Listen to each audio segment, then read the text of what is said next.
Hi, y'all. This is Kristen Chenoweth. Hi, I'm Gloria Stefan. This is Sarah Bareilles. Hi, I'm Patty Lapone. This is Lin-Manuel Miranda. You're listening to the Broadway Podcast Network.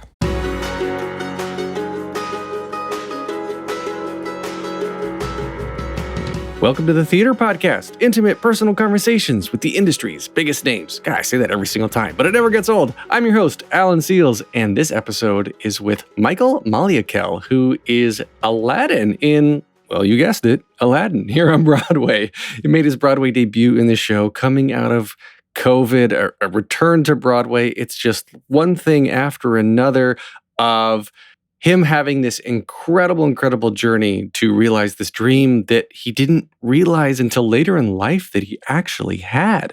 So good for him. Just an incredibly nice guy. Can't wait to share this interview with you. Find me on Instagram and Twitter. Leave a rating and a review. You know the drill. And now, after a quick break, please enjoy this episode with Michael Maliakel. Here you go. 1, 2, 3.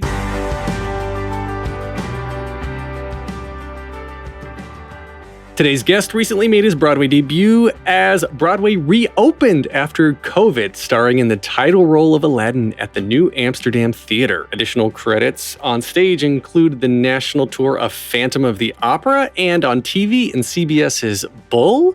Michael Maliakel, welcome to the Theater Podcast. Alan, how you doing? Thanks for having me. Oh, I am good, man. Did I get your name right? Yes, you nailed it. It's beautiful. Yeah. Heck yeah. I've been practicing in the mirror. That was like my audition for today. It's not an easy one. I get it. But you totally nailed it. You booked the part. You're hired. Yes. So you grew up in Hamilton, New Jersey. I sure did. Yeah. No relation to the Broadway play. You grew up in Hamilton. And so I guess, talk to me about you as a child, because I was reading and researching for today, and it seems like your background did not lend itself to performing or even singing for that matter, but all of a sudden this just sort of fell in your lap. So as a kid, what were you doing in Hamilton? You know, it's been an unexpected journey. So I'll see if I can put this across in a way that feels linear, even though it wasn't so much when I was living through it. I am first generation Indian American, proud son of Indian immigrants who moved here in the 80s, late 80s. And I have 3 brothers. We were all born in New Jersey. I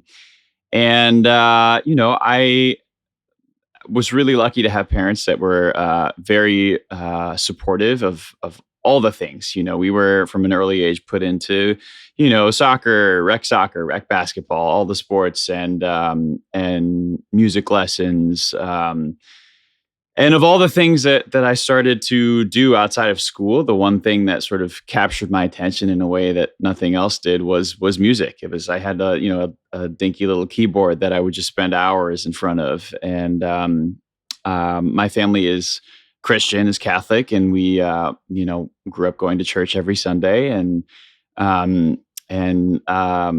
for any Catholics out there, they might know the whole altar server routine. My parents put me in for all of that, and then the church choir sort of came up after that. And it was the one thing that kind of stuck, that I didn't feel that my parents didn't really have to make much of an effort to get me to sit down and focus and prioritize my time.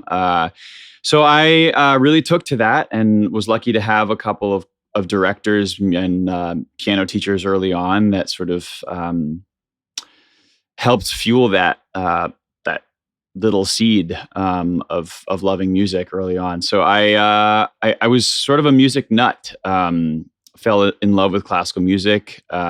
Went to a very interesting middle school called the American Boy Choir School in Princeton, New Jersey, which is a all boys boarding professional singing choir school, which is kind of a difficult thing to explain. It's sort of based on this old European model. A lot of the cathedrals in Europe had these long established boys choirs, maybe for the Vienna Boys Choir, but sort of along that same line.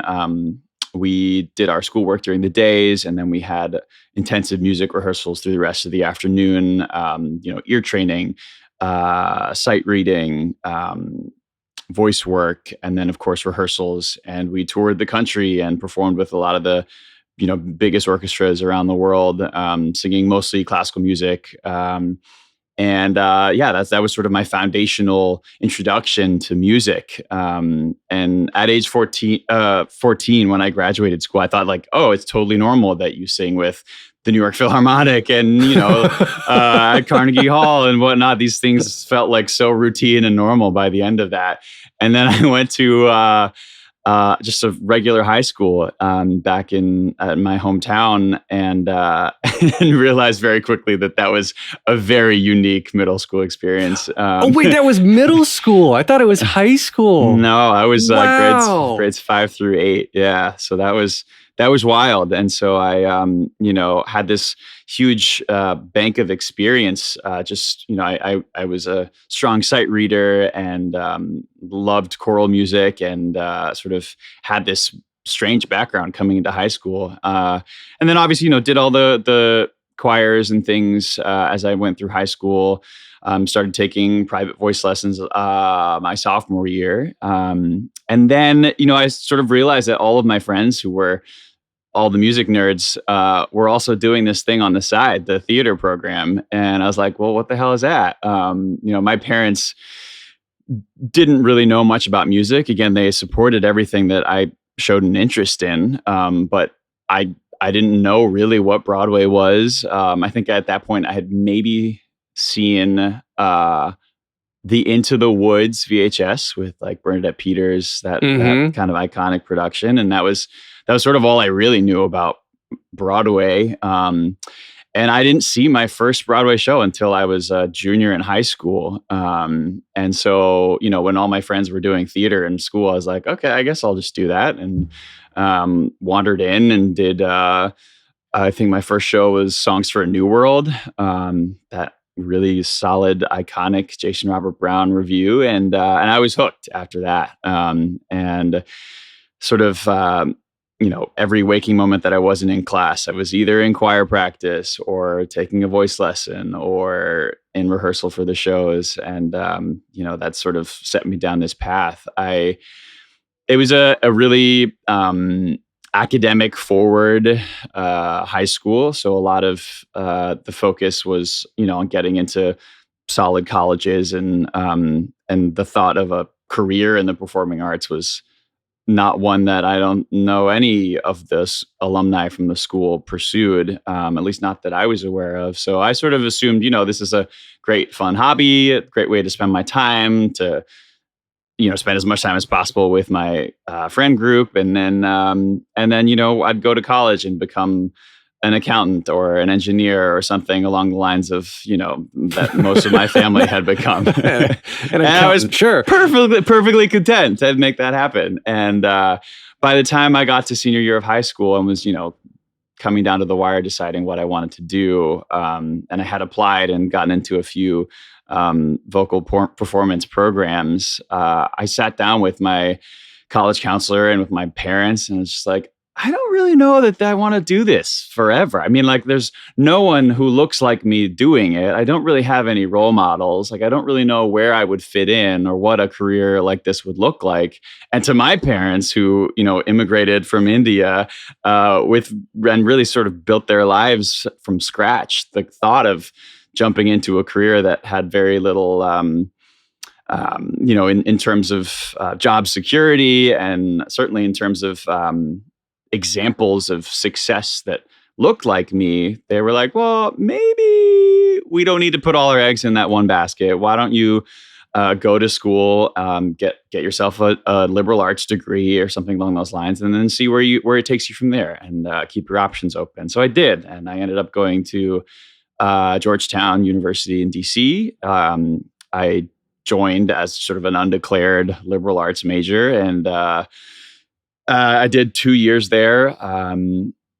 Had a great time. DC's a phenomenal city, a great place to be a young person. And sort of the same thing that happened in high school happened at Georgetown, which is that I was in class taking, government and philosophy and English and math and biology. And then every waking hour that I wasn't in class, I was in the a cappella groups, I was doing the shows, I was doing the choirs, I was going off campus, I was singing at the National Cathedral. I was just like, anything I could do to keep myself performing and singing. And at one point, my friends just turned to me. They're like, "You're great. We're so happy you're here, but what the hell are you doing? Like, clearly your heart is somewhere else." And then, after, a long journey of sort of figuring that out, I finally gave myself permission to entertain the idea of transferring and pursuing performing full time. And so it was an interesting choice. I mean, not a whole lot of people leave Georgetown. It's a great school, and I just sort of knew that you really only get one shot at this whole thing, and this thing called life. Not to get too philosophical, but I owed it to myself to give it a shot, and so I ended up applying to a handful of music conservatories. At that point, again, theater was sort of just a fun hobby for me on the side, but my real love was singing and classical music and the voice as an instrument and being a musician, a student of the voice, and so I ended up at the Peabody Conservatory in Johns Hopkins in Baltimore, and so my degree is in opera from Peabody. I had a great teacher there who taught me so much about my instrument, who wanted nothing to do with musical theater. So it seems to be two different worlds. Less so these days, from what I understand. But at that point, it was very old school, very much like the Italian bel canto, following the old European traditions and preparing you for a career as an opera singer. That was sort of that one track. And I was happy to do that and build my voice from the ground up, have a solid technique and a foundation that, has served me well down the line. But on the side, I was, I couldn't stop with all the theater soundtracks, and I would go see shows in the city as much as I could and had one ear to the ground that whole time. And anyway, yeah, so I graduated from school and then moved to New York. My folks are from New Jersey, and so New York was always close by, and I always sort of dreamed that I would live there one day. It always sort of felt like the next logical step, and I hit the pavement just trying to pay the bills as a classical singer, which meant a lot of professional choral work in the city, a lot of contract work, and teaching voice lessons, and some recitaling here and there, concert work, and in the meantime, I had just started in college, actually, when I was still at Georgetown. Had first went to my first open call. It was, don't tell my parents, but I was hungover after a cast closing party of a new brain, and they were casting the I think it was the first national tour of Spring Awakening, and so my friends from the cast were like, "Oh, we should just go. They're doing like this nationwide call. They're at University of Maryland. We can just drive there." I didn't know shit about shit. I had printed out literally my Facebook profile picture as my headshot and went in with a Beatles song, and it ended up, long story short, like several rounds of callbacks, getting flown to New York to do this like audition boot camp, like 3 days with Michael Mayer and these kids who were in conservatories for musical theater. And I was like, I don't know what the hell I'm doing here. And the casting director, or I think she was the associate at that time, Carrie Gardner, pulled me aside and was like, "Listen, you're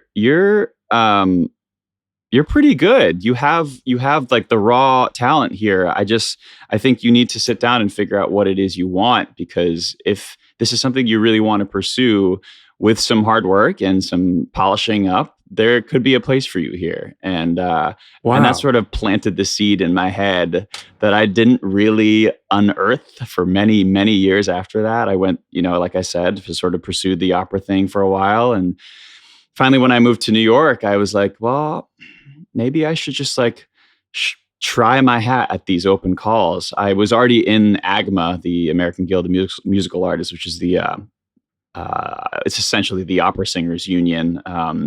And so there's a reciprocity with Equity where you can show up to Equity auditions as a sister union member and shoot your shot. So I started going to these open calls. And the first one was for the Phantom of the Opera. It was for the Broadway production, sort of one of those routine open calls, and went and had a couple of callbacks, and then hadn't heard anything. I went to a few different open calls down the line, and then eventually got a call for the tour, and that sort of completely changed my whole perspective on what this career might look like for me. I was really lucky to get to understudy Raoul on the 25th National tour, which closed right before the pandemic hit, which is kind of wild.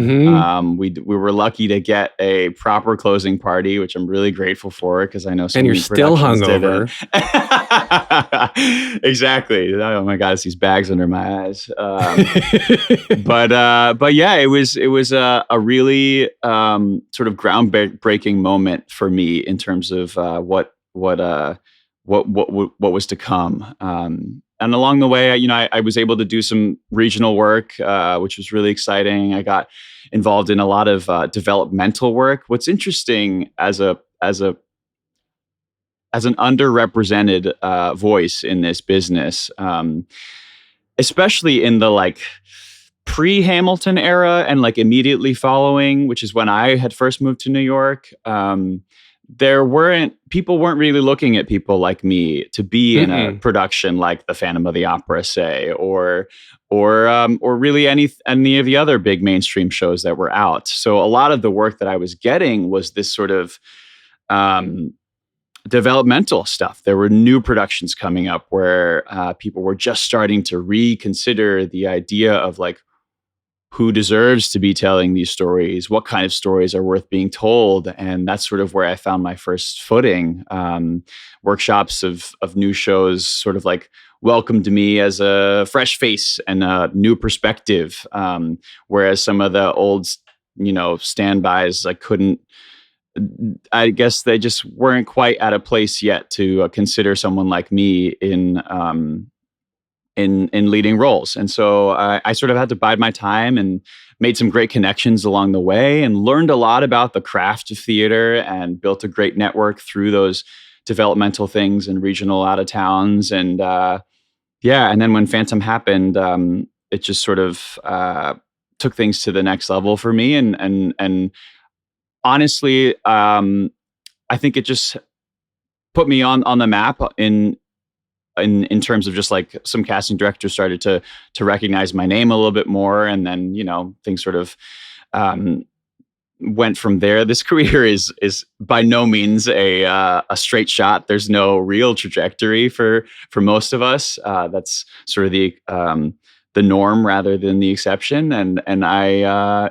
feel like when the pandemic hit, I had just started to feel this momentum, things were really going well. I was being invited into rooms that before people would never even have considered bringing me into. And then suddenly, obviously the world did what it did, and everything sort of was put on pause for a while. I just talked at you for a really long time, but that's sort of the Spark Notes version of how this little brown kid from New Jersey, son of immigrants, lover of classical music, and sort of found his way into this wild, crazy world of theater.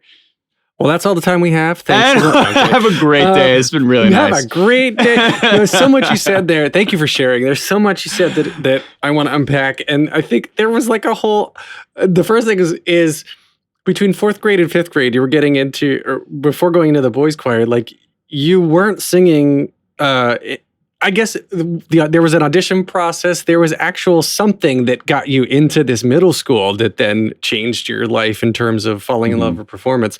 So there's that whole aspect that I want to touch on real quick. And then the other part of it is, and I know this is much harder to quantify, but from a larger picture, zooming out from the metaphysical aspect of you have one shot on this earth, right? What is it about performing music and singing that speaks to your soul? Wow. Why did you spend every waking moment outside of what you didn't want to do doing this? Ooh, that's not a big question or anything, really. No, not at all. Not at all. Yeah. So I guess the first part of your question about getting into this really unique, intense choir school, the American Boy Choir School. I had been singing in church choirs, like the children's choir and a couple of community choirs for a while. And when you're in fourth grade, what is that? 8 or 9, something like that. Yeah. No one's like a virtuosic musician by that point. So it was really just a matter. I think they were looking for a solid ear, someone who could. I remember, like in the audition, they would play a cluster of notes, and you'd have to sing the top note or sing the bottom note or something along those lines. And then they'd have you sing, I don't know, the national anthem or something like that, just to see if you could maintain your pitch over the course of a song a cappella. Little things like that. That sort of just like they were able to identify a little seed of a young, musician in there, and that's sort of what got me into the school. And then your second question, which this is the easy one, will take us another probably hour to get through. was I think more than anything, it felt like, even if I'm looking at it in hindsight, in the moment, it was just the one thing that made me feel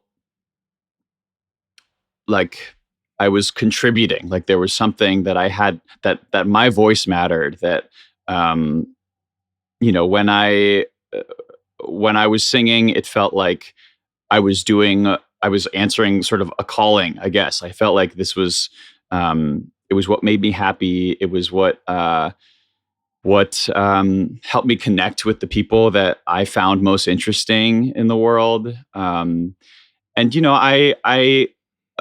I was able to record this PBS special a few months ago, and in the process of that, they did some interviews. Just like they wanted to know our experiences with PBS and whatever growing up, and I was the first memory I had of PBS was watching these Josh Groban concert specials, and I remember just being glued to these concerts. Like this, here's this guy who's like not a whole lot older than me, who was just like singing his face off in front of these massive orchestras with like stunning production quality and just like captivating audiences. And it wasn't about like, like a big splashy song and dance thing or whatever. He wasn't like a movie star, good looking kind of dude. He was just like someone who really loved to sing, who with just simply the power of his voice could captivate audiences and make them just like feel deeply. And that, I think, like, I really do think that was sort of a foundational moment for me. That was like, oh my gosh, like not only is like the experience of listening to this dude sing really transformative, but beyond that, like, how cool would it be to maybe someday do something along those lines? And then all the other baggage of just like, could I see myself doing something like that? Hard to say, because most of the like Indian representation in the media at that time, I think it was like, it was like Aziz Ansari on Parks and Rec, and it was like it was that kid from Mean Girls who was like, the awkward butt of all the jokes, who like couldn't get a girl to save his life. And it was Apu from The Simpsons. Like there wasn't a whole lot that like really embodied like a fully fledged experience, at least not one that I had as a first generation Indian American. So, I think more than anything, I was just like trusting my gut that this whole music thing that made me feel alive and feel connected and feel useful and interesting in the world, and that set me apart from the crowd, so to speak, that was something worth pursuing. We're going to take a short break. Stay tuned for more of the episode.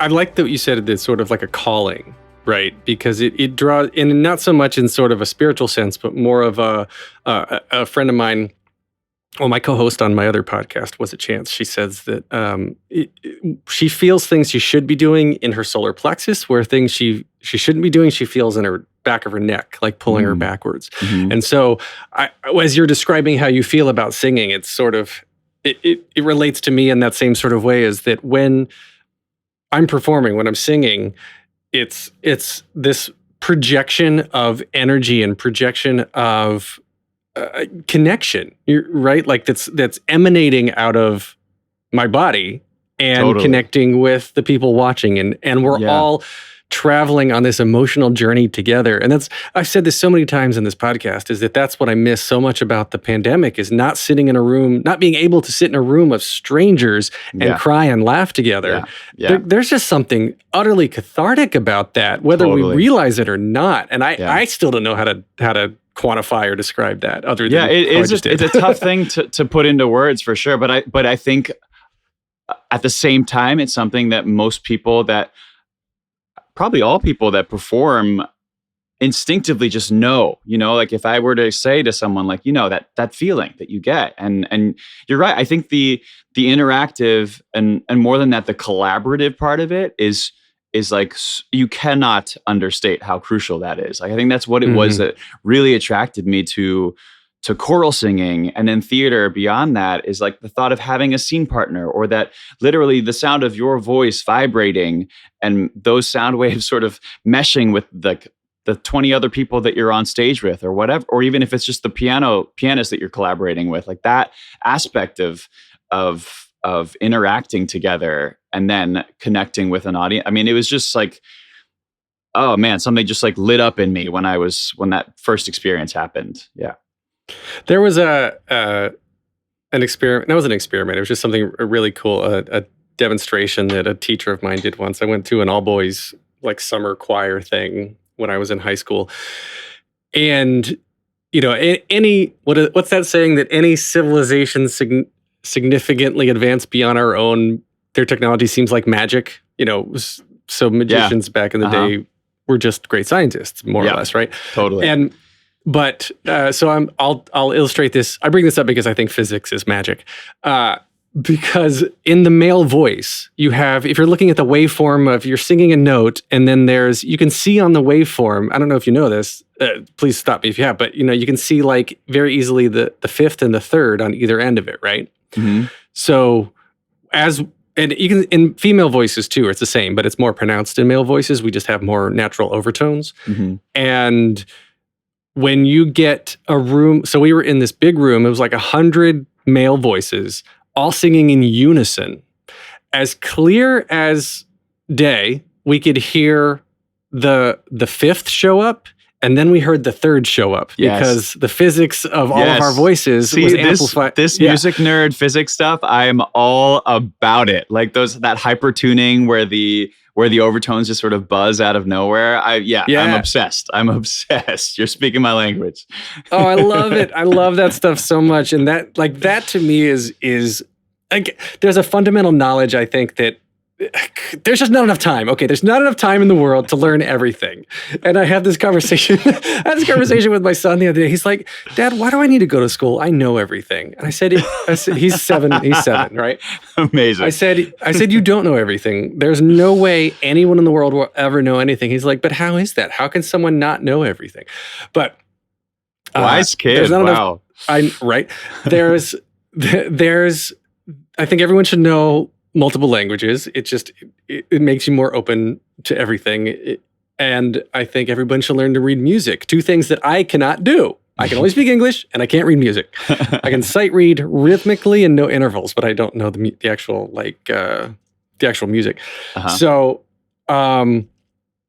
those are two things that I wish everybody could get an education on, while still learning the physics and still learning how light rays work and what a prism does to refract. Like, God, like all of this stuff is it's so frustrating. Like I understand where my son gets it, because I want to know everything, and I can tell he wants to know everything, but it's not possible. It's just not possible. I know. So sad reality, right?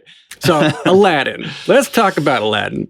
Okay. Damn, that's a demanding show. Okay, so So I guess they obviously it did not hurt that you came with the abs, right? So they're like, okay, put on this vest, and they're like, oh, you got the role, good for you. Oh, and you can sing too, great. That's exactly how it worked, actually.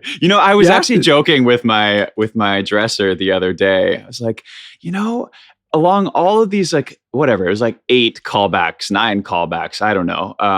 But never once did they ask me to take my shirt off. I was like, what if I had this enormous, like, dragon tattoo across my entire chest, or just like, like Ben Affleck style, like that big thing he's got on his back? Like, you would never know that. Like, they never asked, which, I guess maybe there are certain things that you just can't ask someone to do in an audition room. They were like, please don't wear anything costumey. Don't try to, like, wear a vest without a shirt. Like, wear a fitted t-shirt. I think that's what they'd asked for, just so we could, like, see your physique or whatever. But the reality is they didn't know. Nobody knew that what my actual, I don't know. Anyway, it's just like a funny thing about this job where you're like half naked on stage in front of 2,000 people every night. It's wild. Talk me through the auditions then. So how did, you're saying a second ago that, more and more casting directors started to know your name as you were doing things around the city. And, I was going to ask about the COVID aspect of all of this, because it seems like the trajectory was coming. Hamilton had changed the game. It's allowed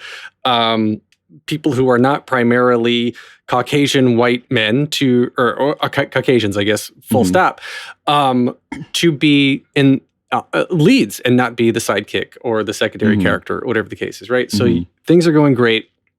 Representation matters. It's all over everything that we're doing. Yes. Full stop. Representation matters. I'll say it again. And then COVID hits.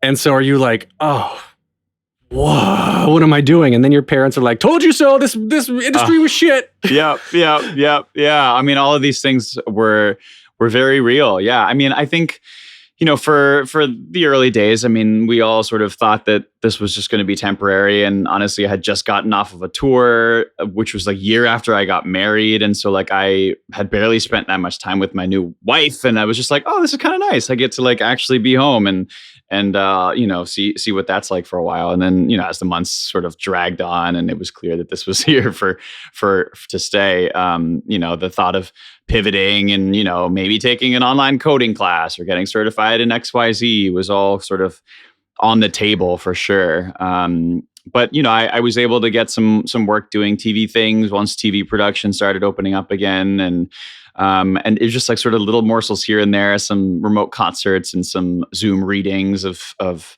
new plays and new works coming down the pipeline. And it was enough to sort of just maintain and sustain my fire for this that had been sort of building up over the last, 5 or so years, to sort of keep at it. And then all of a sudden this audition for Aladdin comes through my inbox and I'm like, what? Because I full disclosure, I had never seen the Broadway production. I'd never seen the stage show before. And I just sort of known, Adam Jacobs, and I knew Telly, who I'm not personally, but I knew the fellas that had played the role before. And I was like, well, I don't look like any of those guys. Freeman, of course. Yeah, no, of course. And so I never really saw myself as an option for Aladdin. And so it sort of threw me for a loop. I was like, oh my God, like the movie was everything to me as a child, like 100%. I mean, Aladdin was it for brown kids in terms of like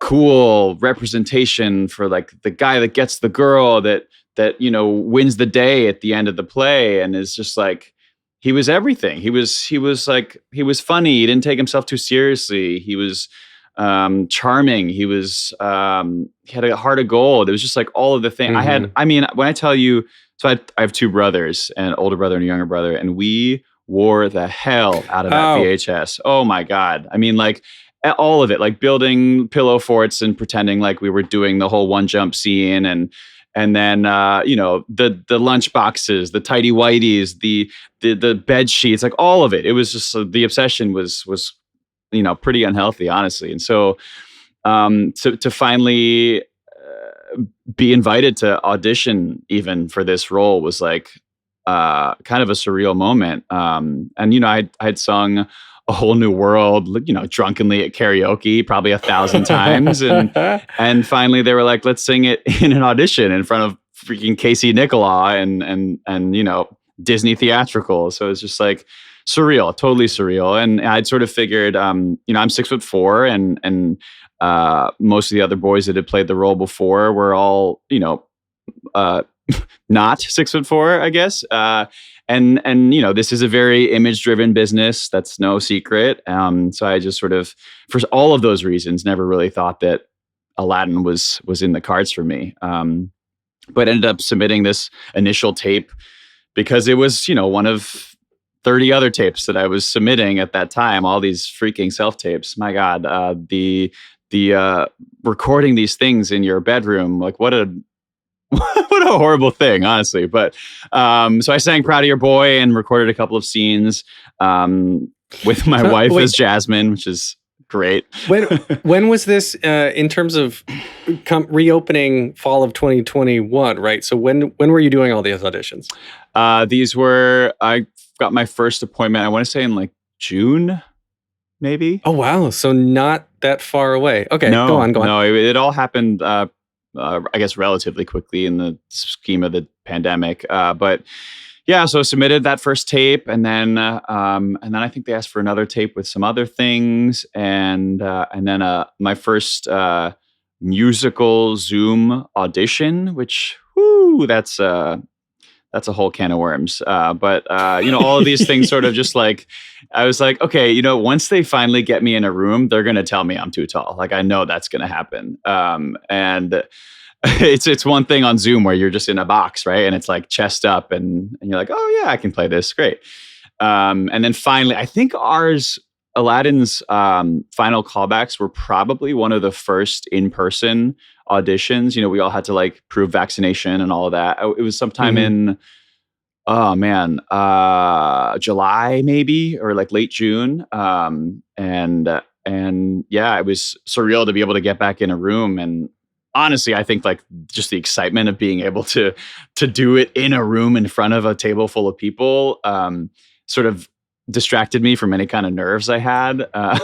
So it was it was interesting. And I just kept waiting for them to be like, oh, he's too tall. But it's just like, Casey was really encouraging and supportive, and there were things he liked, there were things he didn't like, and we worked back and forth, and I worked my butt off on that material. On the dancing, holy cow, I'm not a dancer, but there's a fair amount in this show, at least more than I've ever been asked to do, and it's just sort of the chips fell into place, and the whole time I was just like waiting for them to just say like, you're great, but it's not going to work out.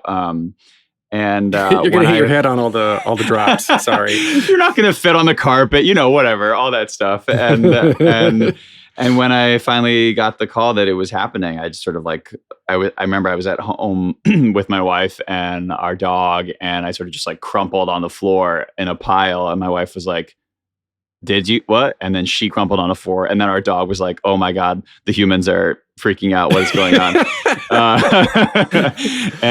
Yeah, I mean, the whole thing was completely surreal. And especially because it sort of just came out of nowhere. People asked me if this was like a dream role for me, like starring on Broadway. And for so many years, like I like didn't even allow myself to have that kind of dream because I didn't want to, get my heart broken. It's hard to be that first person to do these things. Like there were so few people who look like me succeeding in this business that I was like, if the odds work out, great, but I'm not going to like set my heart on it because the heartbreak will be too much. But, so when it finally happened and I was able to kind of wrap my head around the fact that I would be taking the last bow on one of the biggest stages in New York in one of like, this smash hit musical whose story had sort of like been a huge part of my childhood. Like all of it was just waves on waves of like intense emotion, which was honestly pretty great because the rehearsal process was really grueling coming back to performing after all this hiatus and learning a big show like Aladdin. I mean, he's on stage the whole time, basically, save for, I don't know, 15 minutes or so. And So it was a long process, and I learned a lot about myself. And I'm so grateful to that whole team and that whole company for sort of carrying me through it to opening. Which, on top of all of the COVID stuff, it was just like I'm like proud of myself for having survived all of it. Honestly, it was just such a whirlwind, such a roller coaster. And now that we've got some distance from all of that, and it looks like the pandemic is at least not quite as threatening as it once was, I am completely overwhelmed with gratitude to be where I am. It's like, it's outrageous. I mean, there are like billboards on 95. There's like a bus. Like Disney is like pulling out all the stops on advertising just to make sure that the industry is back where it needs to be as we reopen and get back to normal. And it's like, I never in my wildest dreams did I think that I would be on banners going through the theater district. Like it's all crazy, completely crazy, and I don't take it for granted at all. So you talked about you're taking the last bow. So opening night of one of the first shows back after Broadway shut down for almost 2 years, Broadway debut in a role that you never thought you would be in. Like, what was that first curtain call like of opening night? I was talking to a few friends the week before opening, and they're just like, "How are you feeling?" Folks that had been on Broadway for years and had several Broadway credits under their belts, and they were like, I was just sort of asking them for advice, and my one friend was like, this is going to be really hard for you because there are going to be a million things on your mind, and you're just going to, try to make sure that you don't fall off buildings in that role and be overwhelmed with emotions, but be as present as you can for your curtain call. For your Broadway debut, like you only get one, and give yourself the gift of being present in that moment.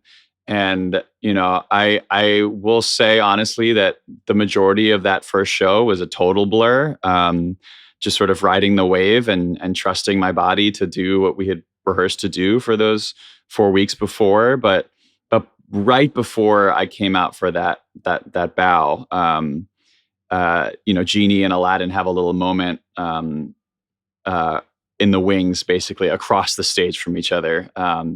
And that's where I sort of immediately remembered what my friend had said. And I was like, okay, took a couple of breaths and was like, this shit is actually happening. You just did that. Nobody got hurt. Your parents are in the crowd here. You're singing Proud of Your Boy to your mom. Like all of it is just bonkers bananas, a sold out crowd at the New Amsterdam Theatre. I ran out there with the biggest grin on my face and just sort of like full body goosebumps took in the moment. And it was something I will never, ever forget. There's a really great photo of that first curtain call. And I have it printed and framed, and it sort of just reminds me of the journey that it's been to get to this point, and to make sure, in the moments where the 8-show week starts to feel hard, or, where I think we're coming up to performance number 200, and it's a tiring role for sure, and all the stresses of making theater in a pandemic is, it can be a lot, but holding on to that moment and what it means for me, for my family, for people that look like me, it feels like a great responsibility, and also just like an incredible gift to be able to do this. So that first bow, man, that's been fuel for these last 6 months for sure. Wow. When I asked earlier why you love singing and performing, all you needed to actually say was you're a middle child. That answers everything. Ding, ding, ding. There it is. Yeah. There we go. Where can I get the attention I so gravely desire? Yeah. So, all right, let's wrap up with the 3 standard closing questions that I ask everybody at the end of the episodes. The first one, just very simply, is what motivates you? What motivates me? What motivates me is the thought that one day a South Asian person leading a Broadway show will not be a big news story. I've been so grateful to be able to represent my community in this position, and to to get to speak to a lot of people that are sort of coming up in the business, and looking to Shobha Narayan, who plays Jasmine, and I as sort of role models and inspirations. And that's surreal to me to think that people actually look to me as an example. And I know that, if when I was their age and at their stage, it would have meant so much to see someone succeeding, and to have an example sort of light the way. But what motivates me is that someday it's just going to feel totally normal. Like, why shouldn't the stages and the stories that we tell look like the world that we live in? I think that's sort of the ultimate goal. And I'm honored to be the first South Asian to play Aladdin on Broadway. I certainly hope I'm not the last, and I hope that that diversity in all its forms, in terms of body diversity and ability, disability, gender diversity, all of that is represented more fully and beautifully on stage, because that's what's beautiful about this world, is like, who needs to see another revival of X with X and X in the lead roles? It's just, I think that we owe it to ourselves and to our audiences to sort of push the whole thing forward. And I'm excited that just starting to see the seeds of that happening now. There's a long way to go, but I think if we sort of commit to where we're headed, I think it's a really exciting thing.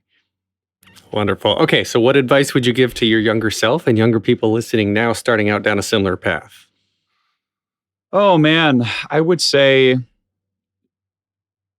don't wait for an invitation. Don't wait to be given permission. I think for so long, I sort of wouldn't allow myself to entertain these big dreams, because it seemed like they weren't spaces that I was welcome in. They certainly weren't spaces that were designed with people like me in mind. And I think I sort of put off for a long time committing to this art form for so long, because I just didn't know. I didn't want to put all my eggs in one basket without any, example of what it might look like. But I think if I could tell myself, give myself some advice, it'd be just like, trust that if you put in the hard work and you hone your skill set as dedicated as you possibly can, trust that there is a space for you, that your voice deserves to be heard, that you deserve to take up these spaces, and don't wait for people to give you permission, because this industry, very rarely for people does that happen, and even more rarely for people of color. And I think that I would have really benefited from hearing that. Awesome. Okay, last question. Hard one. If you could only see one show for the rest of your life, but you can see it as many times as you want, what would you see? Oh, wow. That is a great question. I'm going to cheat and say two shows, if that's okay. The first one would be Spring Awakening. I was enraptured with that score, with the representation in the cast, with how accessible it felt, how relatable it was, how damn catchy all those songs were. I still never get sick of listening to that soundtrack, and it was it sort of checked all the boxes for me. It was the first I guess newer show as an opera nerd that I really sort of just got hooked on and inspired by.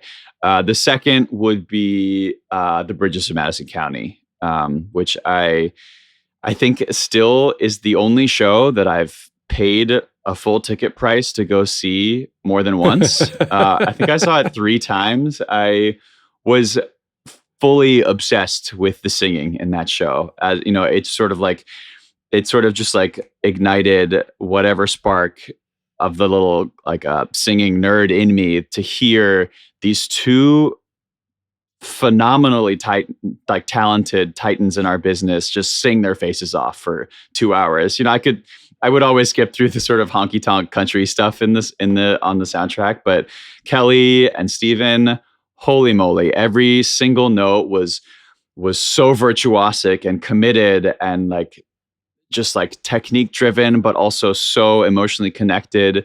I could listen to that score every damn day and not get sick of it. And the experience of like just to bring it back to what we started with, the experience of sitting in the seats and letting my body vibrate sympathetically with their voices was outrageous. It was crazy. It was so I think that would be the other one. I love that. All right, where can we find you on social media? Social media, fickle friend. I am on Instagram primarily. My handle is just my first and last name, Michael Maliakel. I've yet to venture into the land of TikTok, but Instagram is probably where you'll find me most.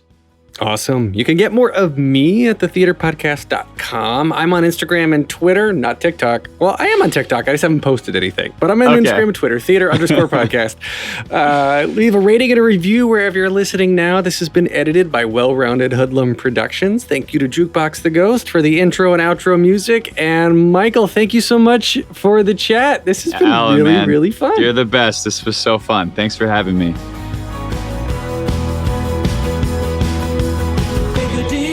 Make the world a little colorful.